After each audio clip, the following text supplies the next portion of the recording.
नमस्कार विद्यार्थी मित्रांनो, मी ऐश्वर्या. आज तुमचं टीचक्राफ्ट एज्युकेशन या डिजिटल प्लॅटफॉर्मवर स्वागत करत आहे. आज आपण reasoning and quantitative aptitude related PYQs practice करणार आहोत आणि आपण हे सोबत करणार आहोत. इथे मी तुम्हाला शिकवायला आलेली नाहीये, पण मीही तुमच्या एक्सपिरियन्सने शिकायला आलेली आहे. So let's get started.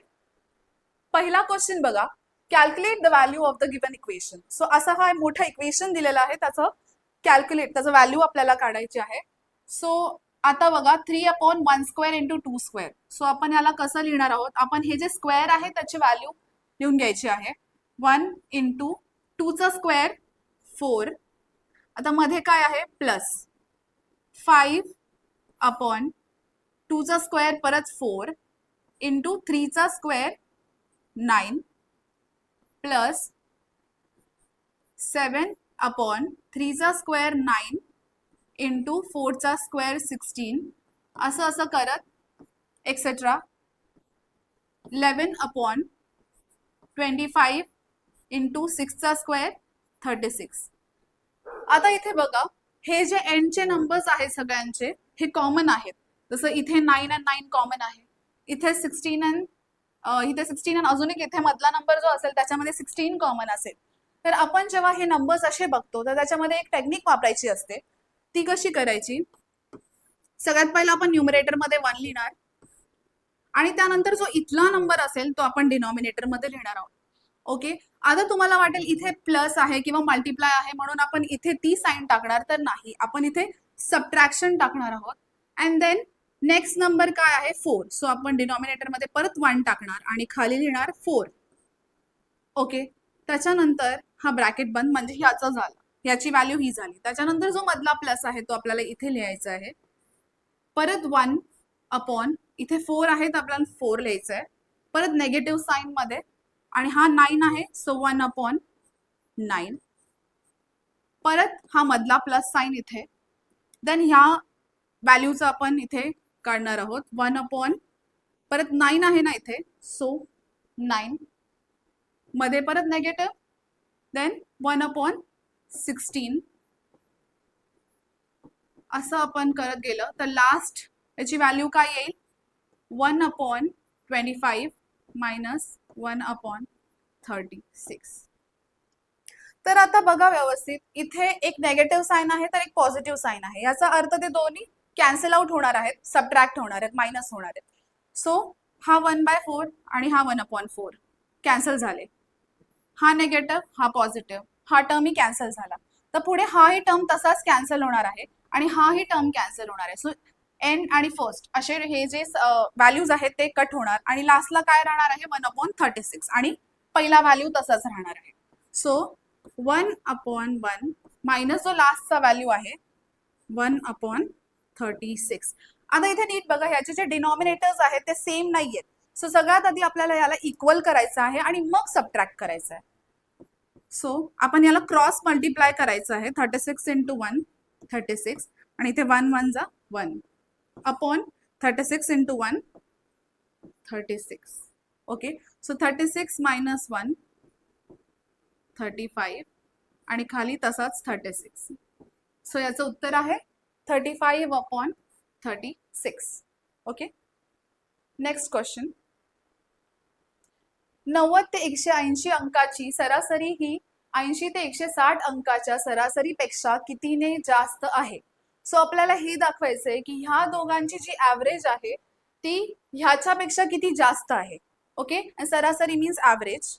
So सगळ्यात पहिला आपल्याला माहिती आहे ऍव्हरेजचा फॉर्म्युला काय आहे. Average is equal to total of numbers, म्हणजे जे काही आपल्याला नंबर्स दिलेले असतील त्याचा आपण टोटल वरती करतो आणि given the count of numbers means किती नंबर्स आहेत तिथे डिवाइड बाय दॅट. सो आता इथे सगळ्यात पहिला ह्या दोन नंबर्सचा आपल्याला ऍव्हरेज काढायचा आहे, दॅट इज 90 आणि 180. सो पहिला त्यांची टोटल काढायची आहे 90 प्लस 180 डिवाइड बाय, आता इथे किती नंबर्स आहेत, 2 आहे, 1 आणि 2, म्हणून आपण याला 2 ने डिवाइड करणार आहोत. सो 90 प्लस 180 किती येतं 270 डिवाइड बाय 2. आता ह्याला 2 ने डिवाइड करायचं आहे. सो आता नीट बघा इथे 0 आहे, याचा अर्थ हा 2 ने डिव्हिजिबल आहे हा नंबर. सो 2 1 जा 2 आणि परत इथे 7 आला. 7 तर होणार नाही. सो 2 3 जा, त्याच्या आधीचा नंबर घेऊ आपण, तो आहे 6. सो 2 3 जा 6. आता हा 1 राहतो इथे. आपण जर 6 घेत असेल तर 1 इथे राहणार आणि हा 10 होणार. सो 2 5 जा 10. सो नंबर काय आला 135. याचा अर्थ जो पहिला ऍव्हरेज आहे आपला तो किती आला, पहिला 135. आता आपल्याला सेकंड 2 नंबर्सचं सरासरी काढायची आहे, 80 आणि 160. सो आपण तो नंबर लिहून घेऊ, आपण त्याचा टोटल काढूयात. 80 प्लस 160. आता इथे किती नंबर्स आहेत, 1 आणि 2, म्हणून आपण परत डिवाइड मध्ये 2 लिहिणार आहोत आणि 80 आणि 160चा आपल्याला सम करायचं आहे. ते येतं 240 डिवाइड बाय 2. आता परत हे बघा इथे 2 ने डिवाइड होतोय हा नंबर, सो आपण हा डिवाइड करणार आहोत. कसा होणार, 2 1 जा 2, इथे परत 2 1 जा 2, 2 2 जा 4 आणि हा 0 असाच्या असाच येणार आहे. सो उत्तर येणार 120. आता नीट बघा, ह्या दोघांची ऍव्हरेज आपण काढलेली आहे. पहिल्या 2 नंबर्सची ऍव्हरेज आली आहे 135 आणि दुसऱ्या 2 नंबर्सची ऍव्हरेज आलेली आहे 120 सरासरी तुमच्या भाषेमध्ये. ओके, सो आता ह्या दोघांमधला कितीने ते पहिला ऍव्हरेज कितीने मोठा आहे दुसऱ्या ऍव्हरेज पेक्षा, हे आपल्याला काढायचं होतं. सो ऍव्हरेज 1 मायनस ऍव्हरेज 2, म्हणजे मोठ्या ऍव्हरेज मधून आपल्याला सेकंड ऍव्हरेज रेड्यूस करायचा, मायनस करायचंय, मग आपल्याला डिफरन्स येतो. कधी तुम्हाला विचारलं असेल कितीने जास्त आहे कितीने कमी आहे, त्यांच्यामध्ये डिफरन्स काय आहे, ऑलवेज कीप इन माइंड की आपल्याला मायनस करायचं असतं. ओके, सो 135 मायनस 120, इथे काय येणार 15. सो ह्या दोघांचं जे डिफरन्स आहे ऍव्हरेज मधलं ते आले आहे 15. So answer 3 is right. Okay, next question, question number 3. जर 14 मजूर रोज 6 तास काम करून 21 खेळणी बनवतात, तर 8 मजूर रोज 7 तास काम करून किती खेळणी बनवतील? आता इथे नीट बघा, इथे मजूर आलेला आहे, इथे टाइम दिलेला आहे आणि इथे वर्क दिलेला आहे. याचा अर्थ आपल्याला एकच फॉर्म्युला यूज करायचा आहे, मेन इंटू आवर्स किंवा टाइम अपॉन वर्क. हा फॉर्म्युला आपल्याला लक्षात ठेवायचा आहे. जेव्हाही आपल्याला दिलं असेल किती लेबर आहे, किती टाइम आहे आणि वर्क, जेव्हाही या 3 गोष्टी क्वेश्चन मध्ये आलेल्या असतील, आपण हा फॉर्म्युला यूज करणार आहोत. ओके, सो आपण इथे हा फॉर्म्युला यूज करून पहिल्या ग्रुपचं M1 H1 अपॉन W1 करू. आवर्स, H म्हणजे आवर्स, M म्हणजे मेन आणि W म्हणजे काम, work. M2 into H2 upon W2. ठीक आहे. आता आपल्याला विचारलंय दुसऱ्या ग्रुपनी किती खेळणी बनवलेली आहे. सो खेळणी म्हणजे इथे काय झालं, काम. याचा अर्थ आपल्याला काय काढायचं आहे, आपल्याला हा WT फाइंड आउट करायचा आहे. ओके, सो M1 काय दिलाय 14, H1 काय दिला 6 तास, खेळणी किती आहेत 21, म्हणजे त्यांचं काम 21 खेळणींचं त्यांनी केलेलं आहे. सो मी 21 लिहिलेलं आहे.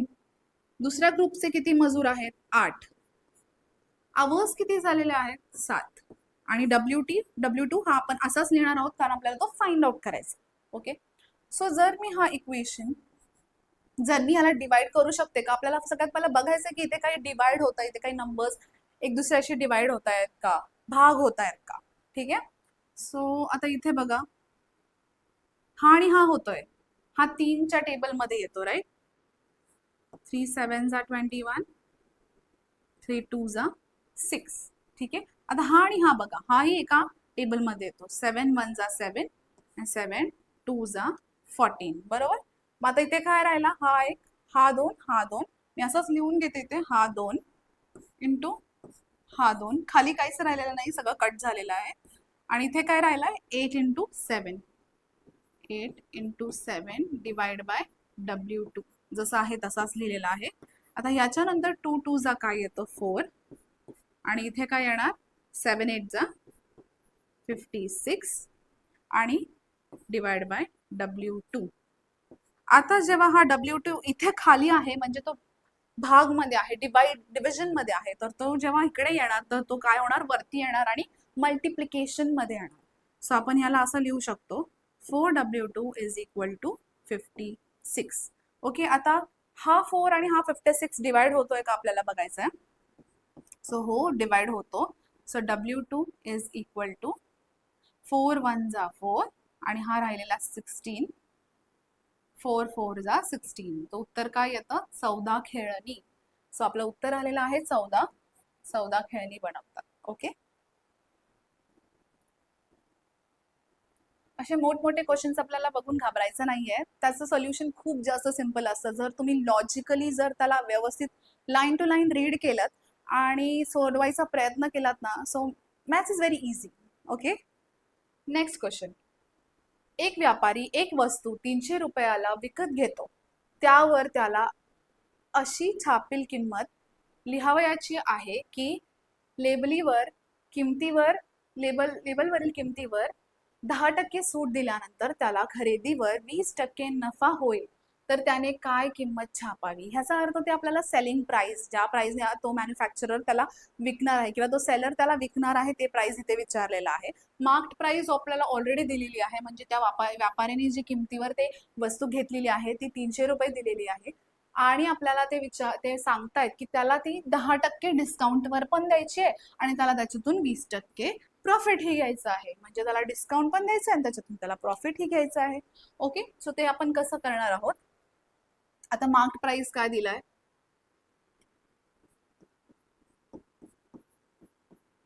300 रुपये, राईट.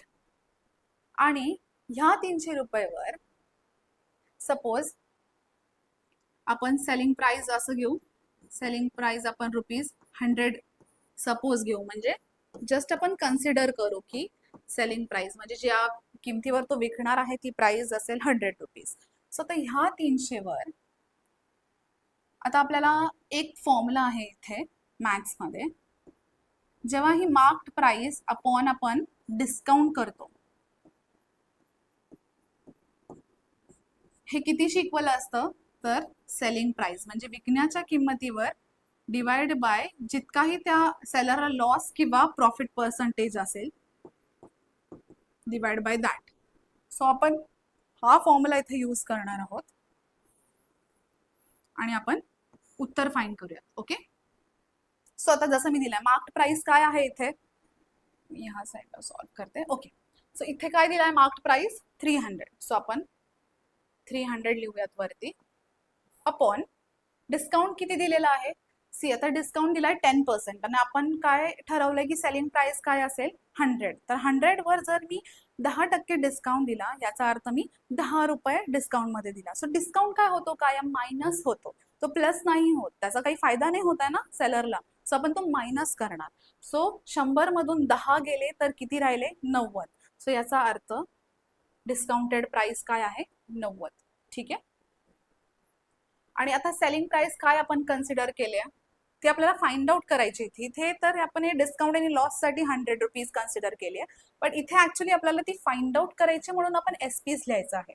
ओके, त्याच्यानंतर लॉस आणि प्रॉफिट. आता इथे ते म्हणतात की त्याला 20% प्रॉफिट झालाच पाहिजे त्यावर. याचा अर्थ जर मी सेलिंग प्राइस 100 घेते आणि त्याच्यावर मला 20% प्रॉफिट हवाय, तर मी हे 20 या 100%मध्ये म्हणजे या ₹100 मध्ये ऍड करणार. सो किती होणार, 120. सो त्याला प्रॉफिटमध्ये जर ती 20% प्रॉफिटमध्ये जर त्याला ती वस्तू विकायची आहे तर त्याचं किंमत काय असेल, 120 रुपये. म्हणून मी इथे 120 लिहिणार आहे. ओके, आता इथे बघा हा 0 आणि हा 0 कट झाला. जिथेही 0 दिसतील डिवाइड आणि मल्टिप्लाय वरती आणि खाली न्यूमरेटर आणि डिनॉमिनेटर मध्ये पटकन आपल्याला ते कट करून घ्यायचं. ओके, तसंच आता जर मी हा सेलिंग प्राइस इकडे घेतला तर हा जो 120 आहे जो डिवाइड मध्ये आहे तो इथे जाऊन मल्टिप्लाय मध्ये होणार आहे. सो 30 इंटू 120 आणि हा 9 हाच खालचा खाली असाच डिवाइड मध्ये राहणार आहे. ओके, तर आता नीट बघा इथे काही डिवाइड होत आहे का. सो इथे हा डिवाइड होत आहे. 3 3 जा 3च्या टेबलने 3 3 जा 9, 3 1 जा 3 आणि हा एक 0 शिल्लक राहिलाय. त्याच्यानंतर हा 3 आणि हा 10 तर जाणार नाहीये आता. सो आपण हे दोन्ही घेऊयात, 3 आणि 120. ठीक आहे, सो 3 1 जा 3, 3 4 जा 12, 12 हा 3च्या 4नी डिवाइड होतो. सो आणि हा 0 असाच मी लिहिलेला आहे. तर काय आला आहे 10 × 40. तर आपल्याला काय करायचं आहे 4 1 जा 4 असाच लिहायचा आणि इथे किती 0 आहेत 2 1 आणि 2 म्हणून आपण त्याच्यासमोर 2 0 लावणार. ठीक आहे. जेव्हाही × 10 × 100 × 1000 दिलं असेल तर आपण ते डिवाइड मल्टिप्लाय नाही करत बसणार. आपण डिरेक्टली जितके 0 आहेत तितके तिथे ऍड करणार. ओके. ठीक आहे. सो सेलिंग प्राइस आपलं उत्तर काय दिलंय 400. ओके. Next question. एका संख्येच्या 31% आणि 13% यातील फरक 576 आहे. तर ती संख्या कोणती? आता एक नंबर आहे तर त्याचं काय, त्याचं 31% काढलं आणि 13% काढलं तर त्यामधला फरक. आता परत इथे हा वर्ड आलाय फरक, तर याचा अर्थ काय आहे? याचा अर्थ आपल्याला मायनस करायचा आहे, सबट्रॅक्ट करायचा आहे. ओके. सो सपोज आपण तो नंबर घेतला x.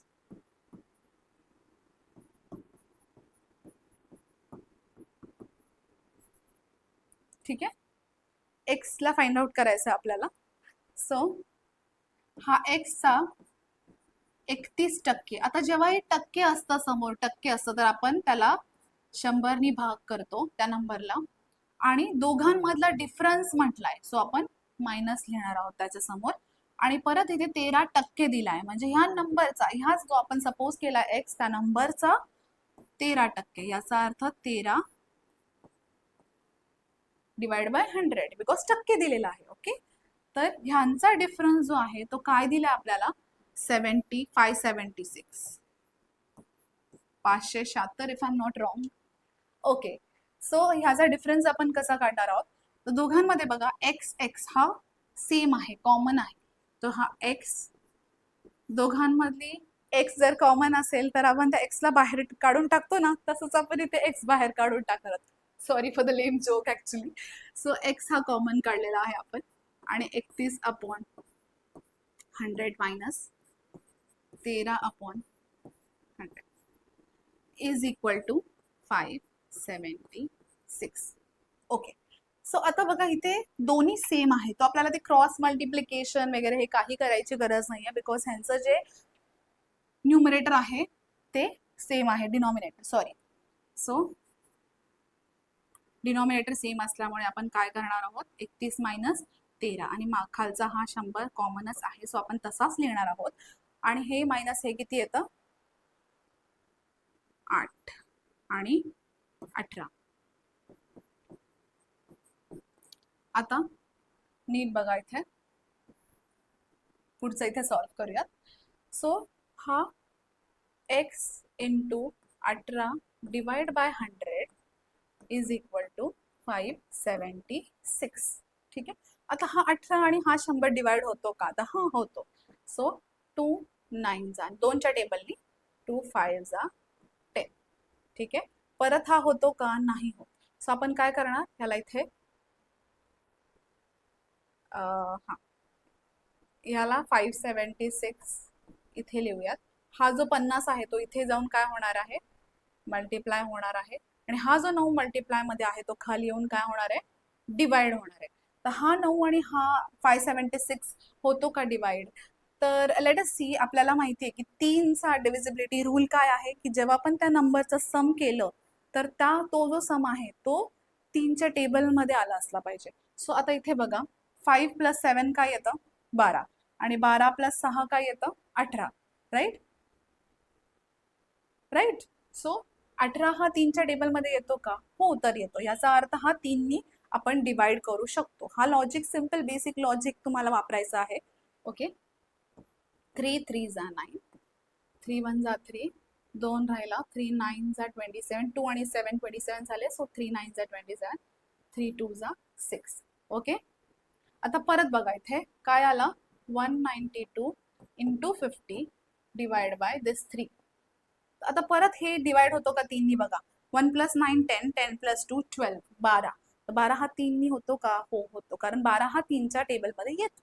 सो हा डिव्हिजिबिलिटी रूल अप्लाय करून परत 3 1 जा 3 3 6 जा 18 आणि हा एक राहिला सो हा 12 झाला 3 4 जा 12.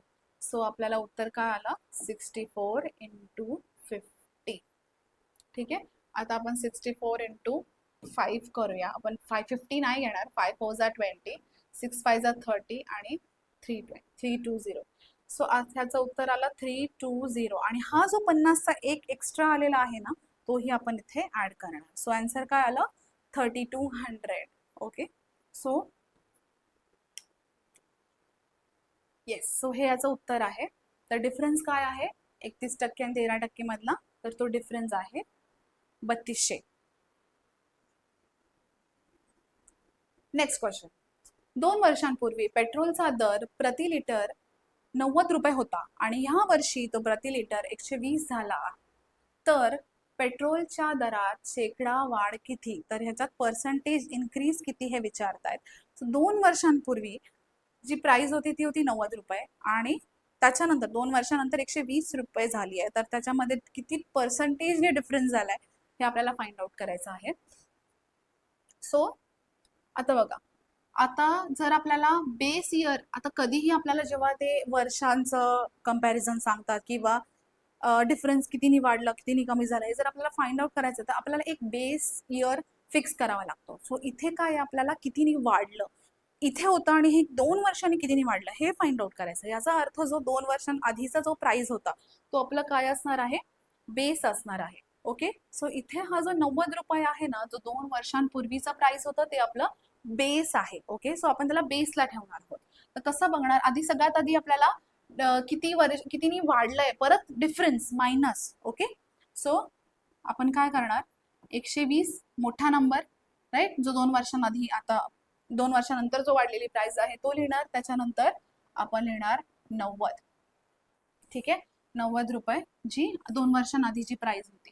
आणि मी परत बोलले की तुम्हाला बेस वरतीच आपल्याला डिफरन्स किंवा काही कॅल्क्युलेट करता येतं. जर आपल्याला 2 वर्षांचं किंवा कितीही वर्षांचं कॅल्क्युलेट करायचं असलं तर आपण बेसला जो आधीचा इयर आहे तोच कन्सिडर करतो. सो आपण इथे काय लिहिणार आहोत, बेस प्राइस काय होती 90 रुपये होती 2 वर्षांआधी.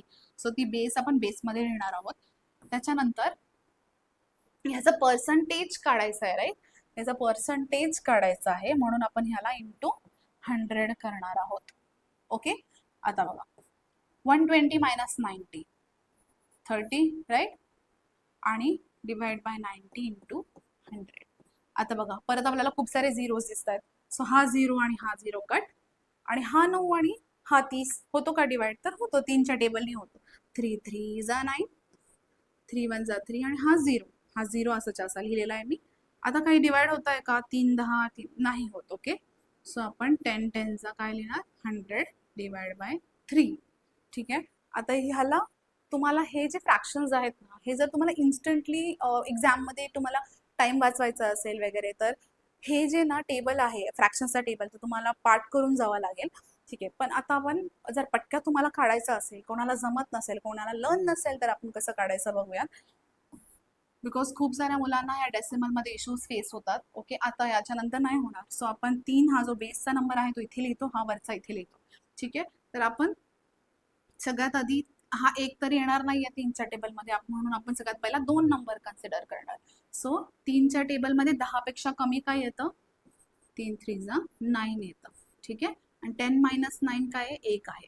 सो हा 0 आता खाली घ्यायचा. परत हा 10 झाला, सो परत 9 येणार. ठीक आहे. परत 9 येणार. आता बघा, आता इथे 1 नी तर हे डिवाइड नाही होणार, तर आपल्याला ह्याला 1 0 एक्स्ट्रा द्यावा लागेल आणि हा 0च्या बदली याला काय द्यावा लागेल, एक पॉइंट द्यावा लागेल. डेसिमल म्हणतो आपण त्याला, एक डेसिमल द्यावा लागेल. आणि परत इथे 3 3 जा 9 होतो हा, आणि परत 1 राहतो. परत ह्याला 0 देतो आपण, परत ह्याला 3 3 जा 9 करतो आणि परत हा 1 राहतो. सो हे असं कंटिन्युअस होणार आहे. कम्प्लीट फॅक्टराइज, कम्प्लीट डिवाइड नाही होत. सो हे 3 3 3 3 3 काय होणार आहे, कंटिन्यू राहणार आहे. सो काय असेल उत्तर, काय असेल 33.33. ठीक आहे. हे याचं उत्तर असेल. So the answer is 33.33. Next.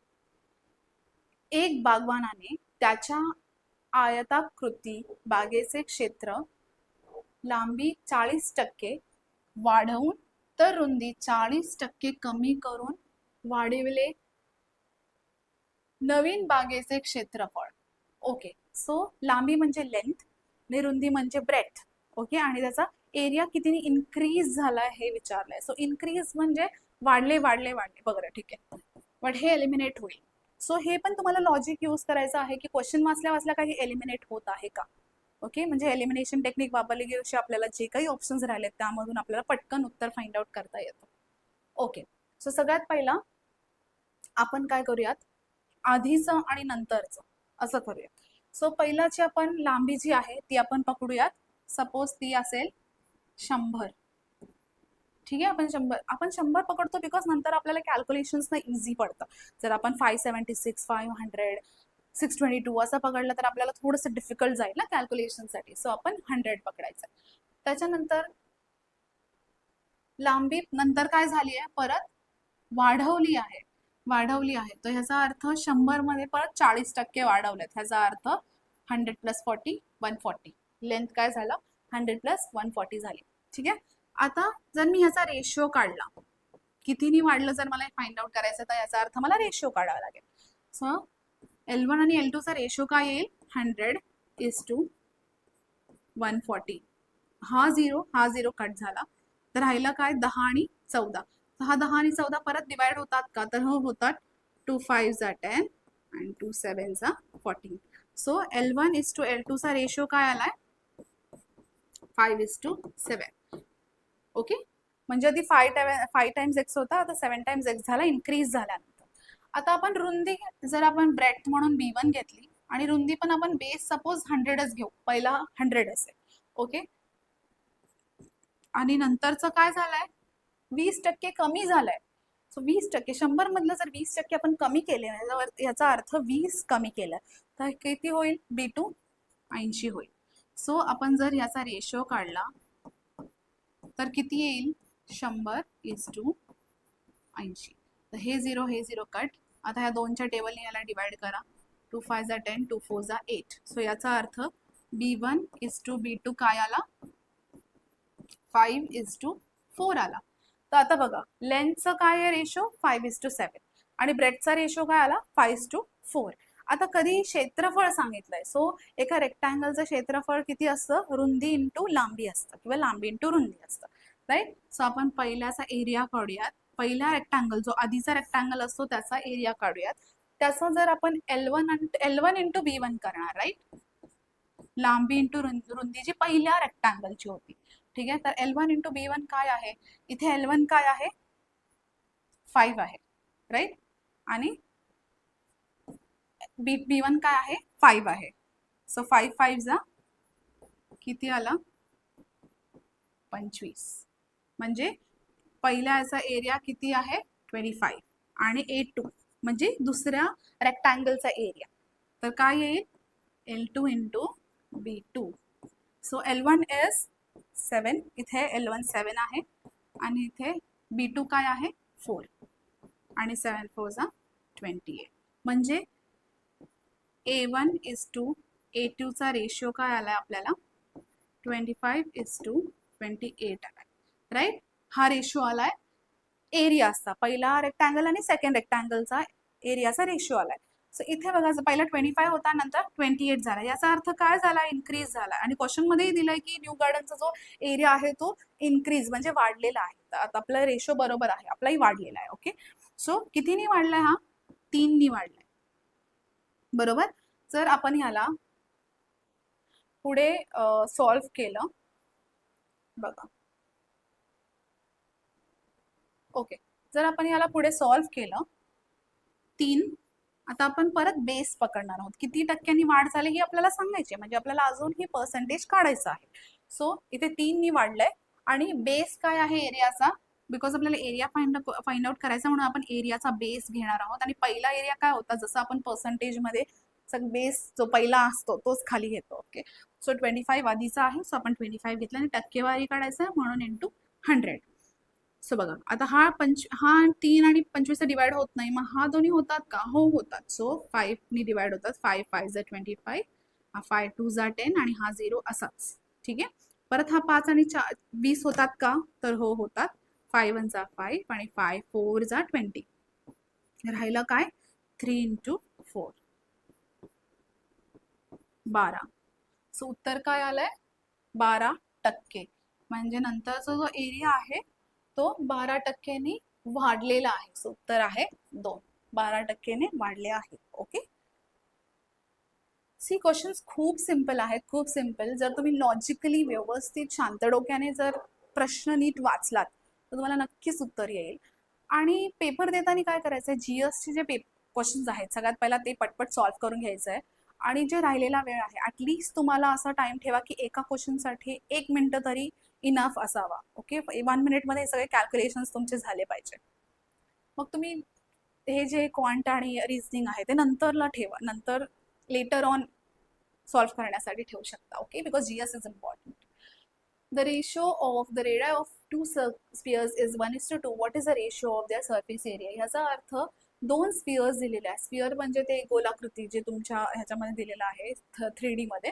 So त्याचं जे हे आहे स्पिअर रेडियस आहे, रेडियस 1:2च्या रेशिओमध्ये आहे. आणि त्यांचे सरफेस एरिया म्हणजे पृष्ठफळाचे गुणोत्तर काढायचे आहे. ओके.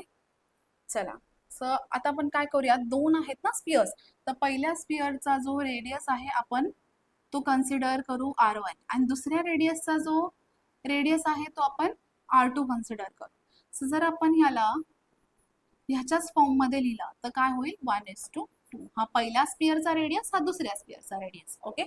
आता त्याचा सरफेस एरियाचा रेशो काढायचा. सरफेस एरियाचे सगळे फॉर्म्युलाज तुम्हाला व्हॉल्यूम आणि फॉर्म्युला, व्हॉल्यूम, सरफेस एरिया सगळ्यांचे पार्ट झाले पाहिजे. एरिया, सरफेस एरिया, व्हॉल्यूम, हे सगळ्या जे 3D शेप्स आहेत, 2D शेप्स आहेत, या सगळ्यांचे जे फॉर्म्युलाज आहेत ते तुम्हाला पाठ असले पाहिजे. सो स्फिअरचा सरफेस एरिया काय आहे, आता इथे पहिला रेडियस घेतो आपण म्हणून मी 4πr1² लिहिणार आहे. आणि इथे आपण दुसरा रेडियस घेणार आहोत, दुसऱ्या स्फिअरचा सरफेस एरिया म्हणून आपण रेशिओ हा वाला घेतो, R2 रेडियस घेतो. ओके. आता आपल्याला माहिती आहे की 1:2 आहे, तर आपण ह्या 1 आणि हा इथे 2 आपण प्लग इन करणार आहोत. आता नीट बघा, इथे 4π आणि इथे 4π काय आहे, कॉमन आहे. दोन्हीकडे जेव्हाही दोन गोष्टी कॉमन दिसतात त्याला आपण कट करू शकतो. ओके. सो इथे 4π आणि 4π इथे कट होणार. सो राहिला काय R1² R2². तर इथे 1² R1² 2². तर ह्याचं काय होतं, 1चा स्क्वेअर काय आहे 1 आहे आणि 2चा स्क्वेअर आहे 4. सो उत्तर काय आहे 1:4. ठीक आहे. हे तसंही तुम्हाला वर्बलीही बघितल्या जर तुमची खूप प्रॅक्टिस झाली असेल तर ही आय गेस हे 30 सेकंड्स हार्डली ह्याला सॉल्व्ह करायला लागतात. बिकॉज तुम्हाला फॉर्म्युला वगैरे सगळं व्यवस्थित आलं पाहिजे. तर प्रॅक्टिसनी हे खूप लवकरही सॉल्व्ह होऊ शकतं. Next question. खालीलपैकी कोणती वेन आकृती व्यावसायिक, वकील आणि न्यायाधीश यांच्यामधील योग्य संबंध दर्शविते? तर प्रोफेशनल्स म्हणजे काय, जे कोणी असं वर्क करतात, जसं कार्पेंटर असू देत, डॉक्टर असू देत, लॉयर असू देत किंवा टीचर असू देत, सगळे हे काय आहेत, प्रोफेशनल्स आहेत. They are professionals in their own work. So हे सगळे जे प्रोफेशनल्स आहेत तर ह्याच्यामध्ये सगळेच येणार, राईट. सो तो मोठा आउटर मोस्ट सर्कल असेल तो काय असेल, प्रोफेशनल्सचाच असेल. आणि हे जे दिलेलं आहे लॉयर्स, हे जे लॉयर्स आहेत ते पण काय आहेत, प्रोफेशनल्सच आहेत, राईट. सो हे याच्या अंडर येणार, याच्या आतमध्ये येणार. आणि हे जे जजेस आहेत ते ह्याच्या, जजेसचं आणि लॉयर्सचं काम आहे ना खूप डिफरंट असतं. ओके. जजेसचं काम असतं वर्डिक्ट ऐकवणे आणि लॉयर्सचं काम असतं जे काही आहे ते लॉच्या अकॉर्डिंग जात आहे की नाही हे बघणं त्यांचं काम असतं. आय मीन प्रॅक्टिस करणं or what ever it is. So this will be different. दोघांचे जे प्रोफेशन्स आहेत ते वेगळे आहेत. हा लॉयर्स असेल, हे लॉयर्स असतील आणि हे काय असतील, जजेस. So they are all different, both are different. So ह्याच्या रिलेटेड कोणतं दिसतं इथे डायग्राम, फर्स्ट वन. ठीक आहे. So first one is the answer. Next. जर 2019 या वर्षी स्वतंत्र दिवस गुरुवारी असेल तर त्याच वर्षी प्रजासत्ताक दिन कोणत्या वारी असेल? सो इथे कोणताही डे असू शकतो, इथे कोणताही डे देऊ शकतात. जसे की काल वर्ल्ड एन्व्हायरमेंट डे होता तर तोही ते देऊ शकतात. असे तुम्हाला जे डेज असतात, कोणत्या दिवशी काय येतं, कोणत्या डेटला काय येतं, वुमेन्स डे असेल 8 मार्च, तर कोणता डे कोणत्या दिवशी येतो हे तुम्हाला डेट्स आठवणीत असले पाहिजे आणि आलेही पाहिजे. ओके. सो सगळ्यात आधी प्रजासत्ताक दिन कधी येतो रे, रिपब्लिक डे? So 26 Jan 2019. आणि आपला हा कधी येतो इंडिपेंडन्स डे किंवा स्वातंत्र्य दिवस कधी कधी येतो? 15 ऑगस्ट 2019चा सांगायचं आपल्याला. ठीक आहे. ओके. सो आपल्याला हा जो रिपब्लिक डे आहे, जर हा कधी येतोय, हा जर गुरुवारी येतोय म्हणजे हा कधी आहे? थर्सडेला आहे. हा जर थर्सडेला आहे तर मागे जायचंय आपल्याला कॅलेंडरमध्ये आणि आपल्याला सांगायचं की ह्या दिवशी कोणता वार होता, कोणता डे होता. ओके. सो आपल्याला काय करायचं असेल, आपल्याला जानेवारी पासून ते ऑगस्ट पर्यंत किती दिवस आहेत हे आपल्याला मोजावे लागतील. ओके. सो आपण सगळ्यात पहिला लिहून घेऊयात जॅन. सगळे मंथ्स जे काही ऑगस्ट पर्यंत येतील ते सगळे जॅन पासून ते ऑगस्ट पर्यंत लिहून घेऊयात. Jan, Feb, March, April, May, June, July and August. Okay. So आता बघा जॅनमध्ये किती आहे? 26 पासून पुढे. 26 पासूनचे पुढे, बिकॉज 26च्या पुढचं आपण कॅल्क्युलेट करतोय.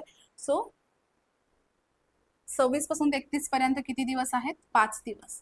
फेब्रुवारीमध्ये अख्खा महिना घ्यायचा आहे. फेब्रुवारीमध्ये लीप इयर नाहीये, याचा अर्थ 2019 is not a leap year, म्हणून याच्यामध्ये 28 दिवस असतील, म्हणून आपल्याला 28 लिहायचं आहे.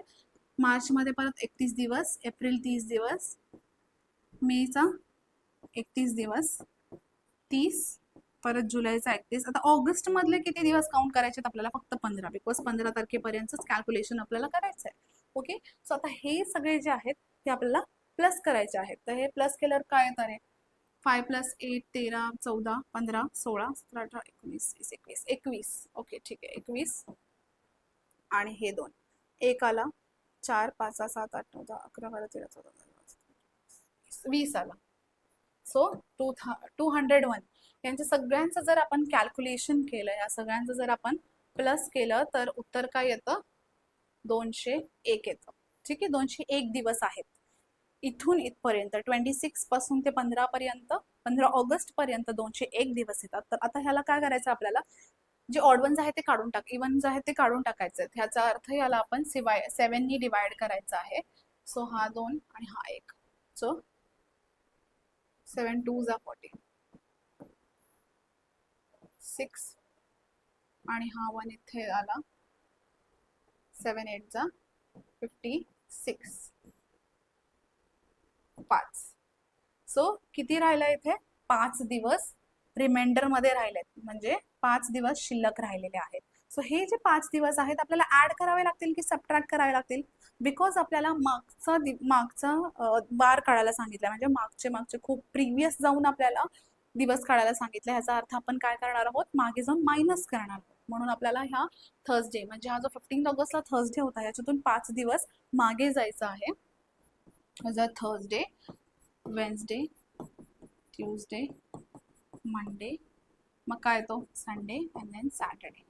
बघा 1 2 3 4 आणि 5. सो 5वा दिवस काय येतो? शनिवार येतो. ठीक आहे. सो उत्तर काय असेल? शनिवार. ओके. अंडरस्टूड? खूप सिंपल क्वेश्चन होता.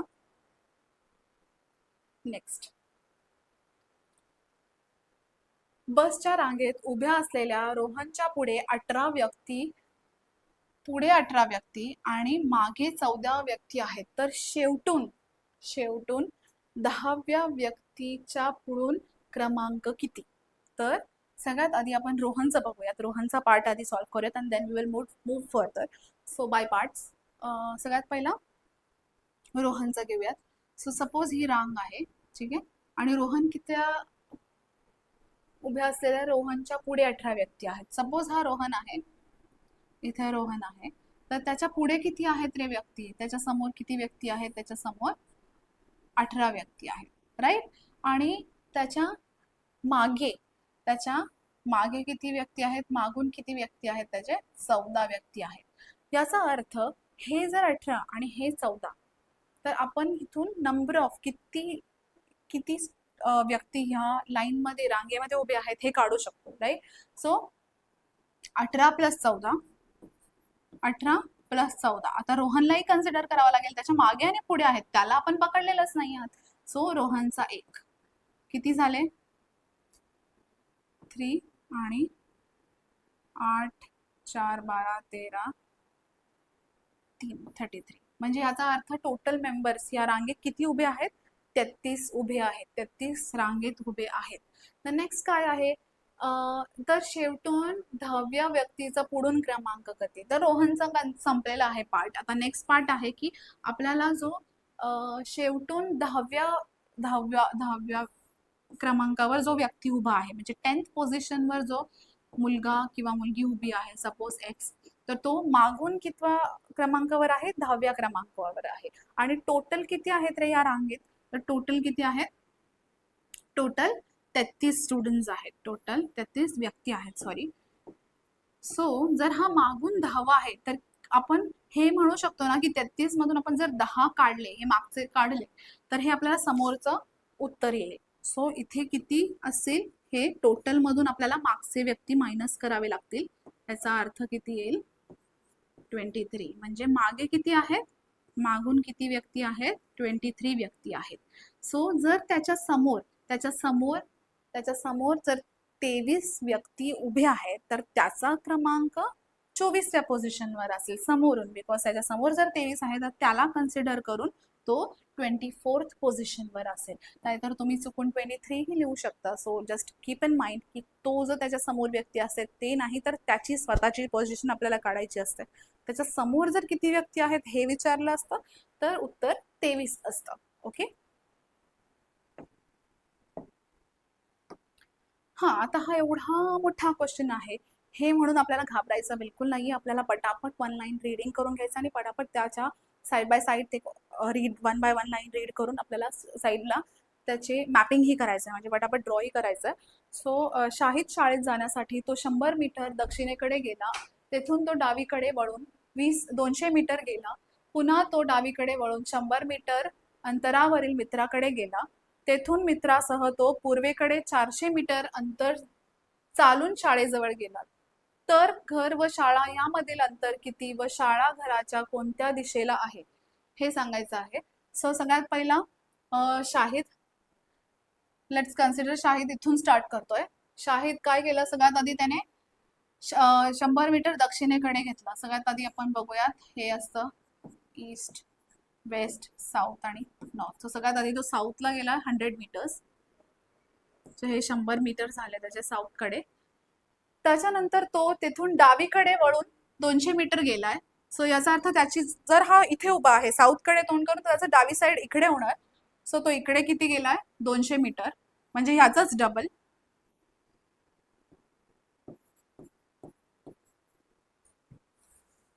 नंतर तो पुन्हा डावीकडे वळून 100 मीटर अंतरावर येईल. आता जर तो इथे फेस करतोय तर त्याचा डावीकडे इकडे येणार आहे, याचा अर्थ वरती.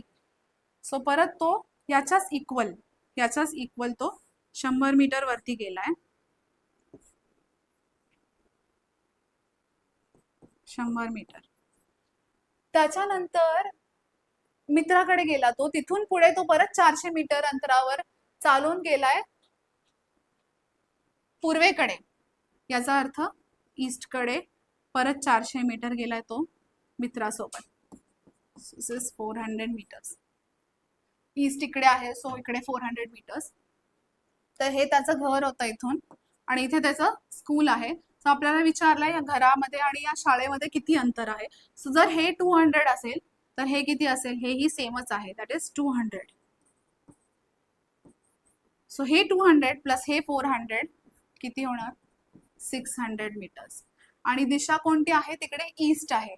सो उत्तर असेल 600 meters to the east.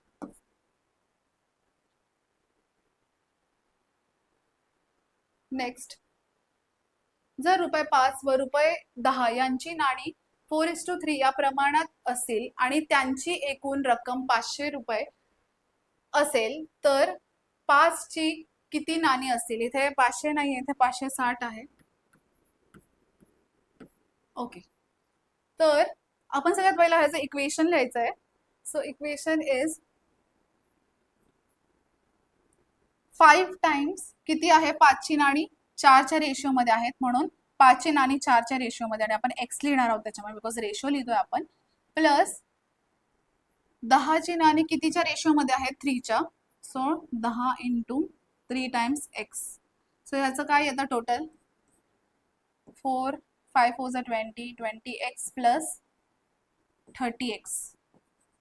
So याचं येतं 50x. आणि याचं टोटल किती सांगितलंय? एक minute, sorry, just a mistake. आपण फक्त रेशो लिहायचा आहे. 4x plus 3x is equal to 7x. ठीक आहे. आणि हा जो 7x आहे ह्याला x आणि x ऍड केला, so 4x plus 3x is equal to 7x. आणि ह्याचं टोटल किती आहे? हे 560 आहे. So 7x is equal to 560. याचा अर्थ x जर इथे 7 जर मल्टिप्लिकेशन मध्ये असेल तर तो इथे येऊन डिवाइड होणार. So 560 divide by 7. आणि हा 7 हा 8 आणि हा 0 असाच. याचा अर्थ 80. x हा किती आहे? 80 आहे. जर आपण 4x इज टू 3x असा रेशो घेतला तर आपण काय करणार? हा 80 ने याला मल्टिप्लाय करणार. सो काय येणार? 3 टाइम्स 80. म्हणजे याचा अर्थ 320.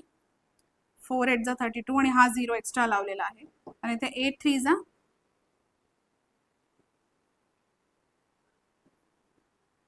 240. सो हा 0 आणि हा 0 कट केल्यावर काय येतो रेशो? 32:24. सो 5 रुपयाची नाणी कितीच्या ह्याच्यामध्ये आहेत? 32. So the answer is 32. Please make the correction. तिथे 500 नाहीये, 560 आहे.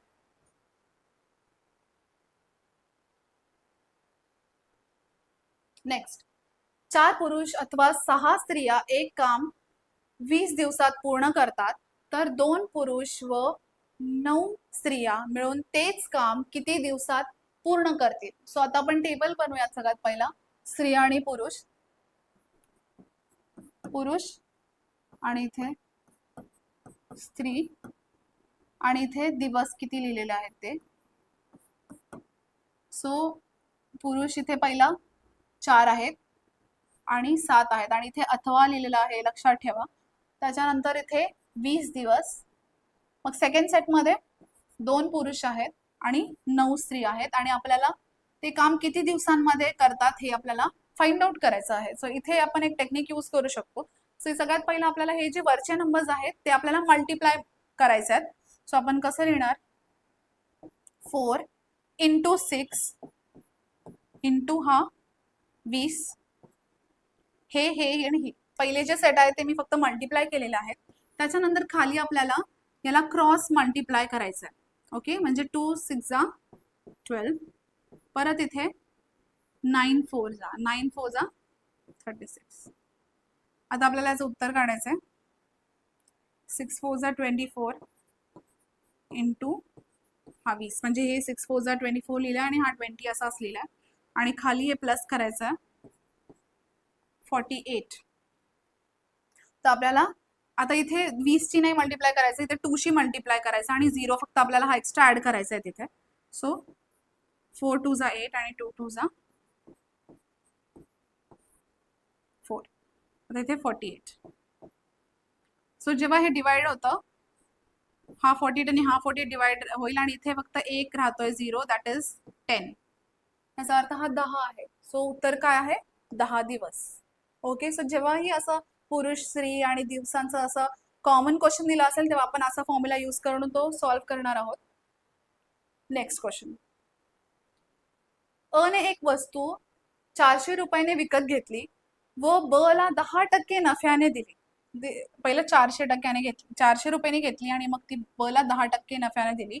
ब ने ती वस्तू क ला 20% तोट्याने विकली व क ने ड ला ती वस्तू 25% नफ्याने विकली तर ड ने ती वस्तू किती किमतीत खरेदी केली? सो आता पर्सेंटेज आपल्याला फाइंड आउट करायचं आहे. इथे सगळ्यात पहिला 400 रुपयांनी ती एने ती वस्तू 400 रुपयांनी विकत घेतली होती. नंतर ती बी ला 10% नफ्याने, सपोज आपण बेस प्राइस कन्सिडर करू 100 रुपीज. सो जर आपण 100 वर 10% घेतले तर ते 110 होतात. म्हणून आपण ह्याचा 400चा, बिकॉज इथे प्रॉफिट आहे म्हणून आपण ऍड करणार आहोत 10. सो 400चा आपण 110% बनवणार. सो हे 2 0 आणि हे 2 0 इथे कट होतात स्ट्रेट अवे, आणि मग आपल्याला काय उत्तर मिळतं 11 × 44. 11 4 जा 44, आणि हा जो एक्स्ट्रा 0 आहे तो आपण 0 पुढे ऍड करणार. त्याच्यानंतर म्हणजे ही बी ने ती वस्तू कितीला विकत घेतली होती 440 रुपयाला. त्याच्यानंतर बी ने ती वस्तू परत सी ला विकली 20% तोट्याने. आता 20% तोटा म्हणजे 100 मधून 20% आपल्याला कमी करायचे, 20 कमी करायचे, त्याचा अर्थ 80%. मग आपल्याला 440 ते 80% काढायचे, because there was a loss of 20%. मग आपल्याला हे 0 हा 0 कट करायचा आहे, परत हा 0 आणि हा 0 इथे कट होतो. मग राहिलं काय फक्त वरचे नंबर्स 44 × 8. सो काय येतं 44 × 8 352, राईट. आता सीनी ही व्यक्ती सीनी ही वस्तू 352 ला विकत घेतली होती. आता ती डी ला त्याने कितीने दिली 25% परत प्रॉफिटने दिलेली आहे. सो 25% प्रॉफिट म्हणजे 125% काढणार आपण ह्याचे. 100 ला 25 ऍड करणार. मग आता बघा हे दोन्ही डिवाइड होत आहे 5च्या टेबलनी. 5 2 जा 10 आणि हा 0 असाच. परत 5 2 जा 10, हे 2 इथे राहिले बॅलन्स. सो 25 झाला आहे. 5 5 जा 25. तर आता किती झालं हे 352 × 25 डिवाइड बाय 20. ओके. सो परत हे दोन्ही 5च्या टेबल मधून डिवाइड होतात. 5 4 जा 20 आणि 5 5 जा 25. आता हे दोन्ही, आता ह्याच्यामध्ये तर डिव्हिजिबिलिटी नॉट पॉसिबल. सो इथून 2च्या टेबल मधून हे डिवाइड होतील.